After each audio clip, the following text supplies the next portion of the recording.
Welcome, my curious congregation. Gather round the flickering light of your screens, and let's take a nice little walk through a snow-covered Bavarian nightmare. A mysterious slaughter on a quiet farm. No witnesses, no arrests, no damn clue what happened. Oh, and the killer. Well, they might have just stuck around to enjoy the hospitality. Cozy. This isn't just true crime. It's a grim fairy tale soaked in blood and wrapped in silence, where the horror came home and never left. They say evil prefers the dark, but sometimes it prefers the quiet, the remote. Welcome to Hinterkaifeck, a name that sounds like a sneeze, and yet it's tied to one of the most disturbing unsolved mass murders in history. 6 people dead, no suspects, no witnesses, and a killer who may have lived in the walls.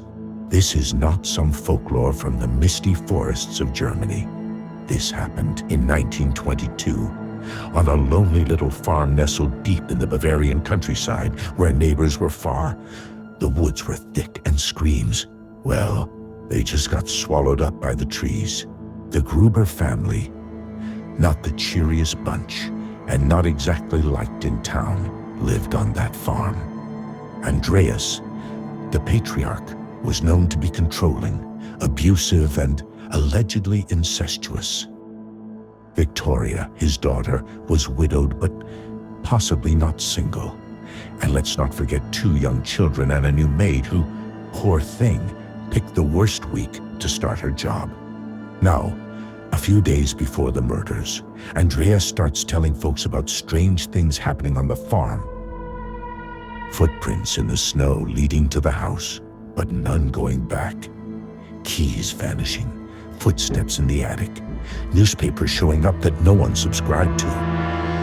But does he call the police? Of course not. This is 1922. In Bavaria, in the countryside, men were men, and ghosts just meant it was probably Tuesday. And then, silence. Neighbors get suspicious after not seeing the Grubers for a few days. The house is too quiet. The smoke is still rising from the chimney, but no one answers the door. A group of locals enter the property, and that's when the nightmare begins. 4 bodies are found stacked like firewood in the barn, brutally killed with a mattock, a kind of pickaxe. The maid is found murdered in her room. The 2-year-old Josef is in his crib, his head crushed.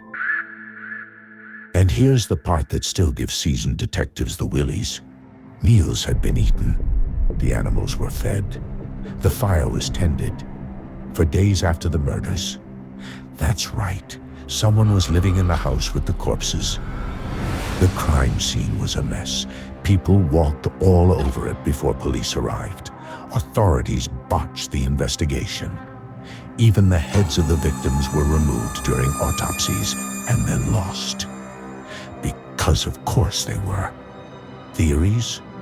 Oh, there are plenty.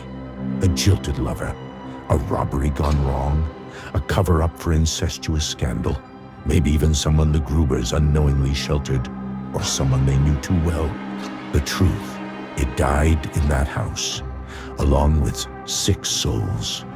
Today, Hinterkaifeck is gone. The house was demolished. A shrine stands in its place. The only thing left are stories, whispers in the trees, and a legacy of horror that rivals any modern true crime saga. And so ends our stroll through the snow, dear flock. As for who did it, maybe it was the maid's replacement. Maybe it was the devil himself doing a little spring cleaning. But one thing's for sure, if your attic creaks tonight, you might want to double-check the locks. Because in Hinterkaifeck, the killer didn't just knock, they moved in. Until next time, keep it creepy and keep the lights on.